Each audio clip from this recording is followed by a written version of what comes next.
రాజకీయాల్లో ఎవరు permanent శత్రువులుండరు. Permanent friends ఉండరు. ఎగ్జాంపుల్ తమిళనాడులో. నిమిషానికి రాజకీయం ఈక్వేషన్స్ అనేది మారుతున్నాయి. ఓ పక్కేమో రజనీకాంత్ గారు సీఎం అవుతారని జెప్పి ఒక రూమర్ వచ్చింది. ఇంకో పక్కేమో బద్ధ శత్రువులైన డీఎంకే, అన్నా డీఎంకే కలిసి గవర్నమెంట్ ఫార్మ్ చేస్తాయి. ఎందుకంటే వన్స్ తలపతి విజయ్ గాని సీఎం అయితే ఇంక కంటిన్యూగా ఆయన ఒక సీఎం ఆయనే ఉంటాడు. ఇంక ఆయన రీప్లేస్ చేయడం చాలా కష్టము. అందుకోసమే బద్ధ శత్రువులైన డీఎంకే, అన్నా డీఎంకే కలిసి గవర్నమెంట్ ఫార్మ్ చేసి అక్కడ రజనీకాంత్ గారిని సీఎం క్యాండిడేట్ గా అనౌన్స్ చేస్తారని చెప్పి ఒక రూమర్ అయితే చక్కర్లు కొడుతుంది. అసలు మామూలుగా లేదు ట్విస్ట్. ఇంకో పక్కేమో టీవీకి ఏం చెప్తాంది, ఒకవేళ టీవీకి గవర్నమెంట్ కానీ ఫార్మ్ చేయకపోతే ఆ 108 మెంబర్స్ ఉన్నారు కదా ఎమ్మెల్యేస్, అందరూ రిజైన్ చేసి ఎలక్షన్కి వెళ్తామని చెప్పి అదొక రూమర్ వినిపిస్తుంది. అసలు మామూలు ట్విస్ట్ లేదు ఇక్కడ.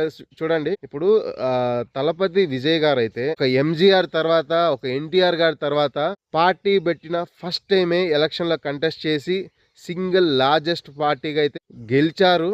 వాళ్ళకి ఇంకా అఫిషియల్ గా సపోజ్ ఇప్పుడు తమిళనాడు ఏంటి ఓవరాల్ గా 234 సీట్లు ఉన్నాయి. దానిలో మెజారిటీ మార్క్ అయితే 118 రావాలి. ఇక్కడ టీవీకేకి 108 వచ్చింది. ఇంకా విజయ్ గారు 2 ప్లేసెస్లో కంటెస్ట్ చేశారు కాబట్టి ఒకటైతే వెళ్ళిపోతుంది. సో 107 ఉంటుంది. సో 107లో ఇప్పుడు కాంగ్రెస్ అయితే అఫిషియల్గా అయితే సపోర్ట్ చేస్తుంది. 5 మెంబర్స్ ఎమ్మెల్యేస్ ఉన్నారు. ఇంకా ఒక 6 మెంబర్స్ వీళ్ళైతే సిపిఐ, సిపిఎం నుంచి, తర్వాత వీసీకే అనే ఒక పార్టీ ఉంది, 2-2 అనమాట. వీళ్ళ నుంచి ఎక్స్పెక్ట్ చేస్తున్నారు. సో వీళ్ళందరూ కలిసి ఫస్ట్ టైం విజయ్ గారు గవర్నర్ రిక్వెస్ట్ చేశారనమాట అపాయింట్మెంట్ కోసం. సో అప్పుడు గవర్నర్ ఏం చెప్పారంటే మెజార్టీ అనేది ముందుగానే మీరు ప్రూవ్ చేసుకోవాలి. మెజార్టీ ప్రూవ్ చేసుకున్నాకే సీఎంగా ప్రమాణ స్వీకారం చేయాలని చెప్పి ఒక కండిషన్ పెడతారు. బట్ వీళ్ళకైతే కాంగ్రెస్ అయితే నుంచి అఫిషియల్గా సపోర్ట్ వచ్చింది. బట్ ఇంకా ఈ సిపిఐ, సిపిఎం, వీసీకే అనేది డిఎంకేలో కోయాలేషన్లో ఉన్నాయి. సో వీళ్ళు ఎలక్షన్ ముందు డిఎంకేతో కలిసి ఎలక్షన్స్కి వెళ్ళారు. సో వీళ్ళు ఏమని చెప్తారంటే ఏమి డిసిషన్ ఏమి చెప్పలేదు. సో విజయ్ ఏమనుకుంటారంటే వీళ్ళు సపోర్ట్ చేస్తారు మాకు అని చెప్పేసి గవర్నర్కి అయితే గవర్నమెంట్ ఫామ్ చేస్తాం, మాకు ఛాన్స్ ఇవ్వండి అంటే గవర్నర్ ఏం చెప్పారంటే మీరు ముందుగానే ఆ 118 మెంబర్స్ ఎవరైతే ఉంటారో వాళ్ళ సిగ్నేచర్ కావాలని చెప్పి ఒక కండిషన్ పెడతారు. దీనిపైన గవర్నర్ డిసిషన్ పైన చాలా అయితే అంటే డిఫరెంట్ ఒపీనియన్స్ వస్తున్నాయి. అలా చేయకూడదు. వన్స్ వాళ్ళు ఎవరైతే సింగిల్ లార్జెస్ట్ పార్టీ ఉందో వాళ్ళని ఇన్వైట్ చేసి వాళ్ళు గవర్నమెంట్ ఫామ్ చేసిన తర్వాత మళ్ళీ టైం ఇవ్వాలి ఫ్లోర్ టెస్ట్, అంటే వాళ్ళు మెజార్టీని నిరూపించుకునే దానికోసం అని చెప్పేసి చాలామంది అయితే దాని గురించి అయితే చెప్తున్నారు. ఇప్పుడు మామూలుగా ఏమవుతుందంటే ఏదైనా సరే సింగిల్ లార్జెస్ట్ పార్టీ ఏదైనా వచ్చిందంటే వాళ్ళకి మెజార్టీ వచ్చేసిందంటే బేసిక్గా వాళ్ళకేం సిగ్నేచర్ ఏం అడగరు. గవర్నమెంట్ ఫామ్ చేయమని చెప్పి గవర్నర్ ఇన్వైట్ చేస్తారు. వన్స్ గవర్నమెంట్ ఫామ్ చేసిన తర్వాత వాళ్ళకి ఫ్లోర్ టెస్ట్ ఉంటుంది. ఒక 1 వీక్లోనో 3 డేస్లోనో ఆ ఫ్లోర్ టెస్ట్లో ప్రూవ్ చేసుకుంటే సరిపోతుంది. బట్ ఇక్కడ తమిళనాడులో ప్రజెంట్ సిచ్యువేషన్ అంటే ఎవరికి మ్యాజిక్ ఫిగర్ దాటలేదు కాబట్టి హంగ్ ప్రజెంట్ అయితే. దానివల్ల ఏం చెప్తున్నారంటే గవర్నర్ ఏం చెప్తున్నారంటే స్టేబుల్ గవర్నమెంట్ అనేది ఉండాలి కాబట్టి తమిళనాడులో, అందుకోసం ఆ మిగతా మెంబర్స్ ఎవరైతే ఉన్నారో విజయ్కి మద్దతు ఇచ్చేవాళ్ళు వాళ్ళ సిగ్నేచర్ కావాలని చెప్పేసి ఆయన క్లెయిమ్ చేస్తున్నారు. అదొక వర్షన్. ఎందుకంటే అది కూడా ఒక పాయింట్లో కరెక్ట్. ఎందుకంటే మనకి కర్ణాటకలో చూసారు కదా, సో బీజేపీ యడ్యూరప్ప గారు అయితే గవర్నమెంట్ ఫామ్ చేశారు. దానికి ఎటువంటి సపోర్ట్ లేకుండా తనే క్లెయిమ్ చేశారు, మేము ఫామ్ చేసాం, గవర్నమెంట్ ఫామ్ చేశారు. తర్వాత ఫ్లోర్ టెస్ట్లో ఫెయిల్ అయ్యారు. తర్వాత ఫైనల్గా ఆయన రిజైన్ చేసేసారు. తర్వాత కాంగ్రెస్ గవర్నమెంట్ అనేది ఫామ్ చేసింది. సో అలాంటి ఇన్సిడెంట్స్ కూడా ఉన్నాయి. ఎందుకంటే ఇప్పుడు విజయ్ గారు క్లెయిమ్ చేస్తున్నారు కదా మాకు మద్దతు ఉంది అంటే వాళ్ళు అఫిషియల్గా వాళ్ళ సిగ్నేచర్ తీసుకుంటే బెటరే కదా, స్టేబుల్ గవర్నమెంట్ ఉంటుంది. అదొక పాయింట్ ఆఫ్ వ్యూ. ఇంకైతే ఫైనల్గా అయితే గవర్నర్ అయితే 2 టైమ్స్ అయితే రిజెక్ట్ చేశారు విజయ్ గారిని. అంటే గవర్నమెంట్ ఫామ్ చేస్తామంటే మీరు సిగ్నేచర్లు తీసుకురావాలని చెప్పారు. సో ఒక పక్కేమో సో డిఎంకే, ఏడీఎంకే కలిసి గవర్నమెంట్ ఫామ్ చేస్తారని చెప్పి ఒక రూమర్ అనమాట. వీళ్ళు కానీ కలిస్తే మాత్రం వీళ్ళ రాజకీయ జీవితం అయితే ఇక్కడతో అంతం అయిపోద్ది.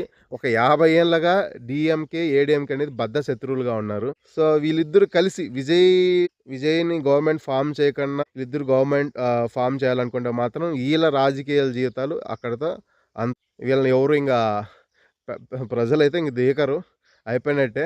వీళ్ళ సమాధి వీళ్ళకి అడ్డుకున్నట్టు. ఒకవేళ ఇద్దరు కలిసి గవర్నమెంట్ ఫామ్ చేస్తే మాత్రం అదైతే ఛాన్సెస్ ఉన్నాయి, బట్ చేయరని నేను అనుకుంటాను. సో డిఎంకే చీఫ్ స్టాలిన్ గారు కూడా ఏం చెప్పారంటే మేము సో మెజారిటీ ఎవరికైతే వచ్చిందో వాళ్ళని సపోర్ట్ చేస్తాం, సో వాళ్ళు గవర్నమెంట్ ఫామ్ చేయమని చెప్పి చెప్పారు.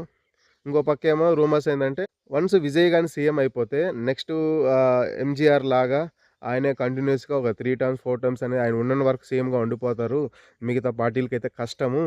సో మనమైతే ఏదో ఒకటి చేయాలి. సో గవర్నమెంట్ ఫామ్ చేయాలంటే మనందరూ కలిసి విజయ్‌ని సీఎంగా కానీకన చేస్తే చాలు అని జెప్పి ఒక రూమర్ అనమాట.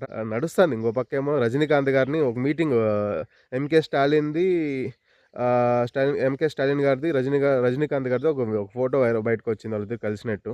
అక్కడేంటంటే రూమర్ ఏంటంటే రజనీకాంత్ గారు సీఎం అవుతున్నారు. సీఎం క్యాండిడేటు ఈ ఈ డీఎంకేకి, ఏడీఎంకేకి సీఎం క్యాండిడేట్ అందుకోసం కలిసారని చెప్పి ఒక రూమర్. అదైతే జరగదు. ఎందుకంటే రజనీకాంత్ గారు గూడా మాకు రాజకీయాలు వద్దని చెప్పి వెళ్ళిపోయారు. ఇప్పుడొచ్చి సడెన్‌గా జనాలైతే క్షమించరు. అలా చేయరు రజనీకాంత్ గారైతే. ఈళ్ళు ఒక రూమర్ అనమాట. అదైతే జరగదు.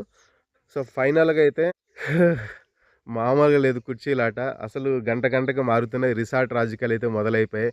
ఈ టీవీకేఓ పార్టీ వాళ్ళు రిసార్ట్‌లోకెళ్లారు. డీఎంకే, ఏడీఎంకే ఎవరో రిసార్ట్‌లో వాళ్ళున్నారు. సో, ఇక్కడ ఒక రూమర్ ఏందంటే ఏడీఎంకే నుంచి ఆల్‌మోస్ట్ వాళ్ళు 47 మెంబర్స్ ఉన్నారు. ఒక 27, 30 దాంట్లో ఒక 2 ఫ్యాక్షన్స్‌గా ఉన్నాయంట. ఒకటి పళనిసామి గారిది ఫ్యాక్షన్. ఇంకోటి వేరే అతనిది. సో, వాళ్ళు ఇంకో అదర్ ఫ్యాక్షన్ ఏమో విజయ్‌కి సపోర్ట్ చేసేదానికి రెడీగా ఉన్నారు. సో, ఏది కూడా వన్స్ ఇక్కడ ఆ సపోర్ట్ అనేది వీళ్ళేమంటారు ఇప్పుడు గవర్నమెంట్ ఫార్మ్ చేసేసారు. ఫ్లోర్ టెస్ట్ పెట్టినప్పుడు సపోర్ట్ చేస్తే బావుంటది. బట్ ముందుగానే అంటే ఈళ్ళు మెర్జ్ చేసేస్తాము ఏడీఎంకేని 2/3 పీపుల్ ఉన్నారు కదా! 47 మెంబర్స్ గెలిచారు. దాంట్లో ఒక 30 మెంబర్స్ వెళ్లి టీవీకేలో జాయిన్ అయిపోయారనుకోండి. ఆ పార్టీ అనేది మెర్జ్ అయిపోయినట్టనమాట. వాళ్ళపైన ఎటువంటి యాంటీ డిఫెక్షన్ ఏమి ఉండదు. సో, ఫైనల్‌గా అయితే మామూలుగా లేదు. మీరేమనుకుంటున్నారో కామెంట్ చేయండి. తమిళనాడుకి సీఎం ఎవరవుతారు అని చెప్పి మీరనుకుంటున్నారో కామెంట్ చేయండి. అలాగే ఈ వీడియోనైతే లైక్ చేయండి. మన ఛానెల్‌నైతే సబ్స్క్రైబ్ చేసుకోండి. మరిన్ని లేటెస్ట్ అప్డేట్స్ కోసం అయితే.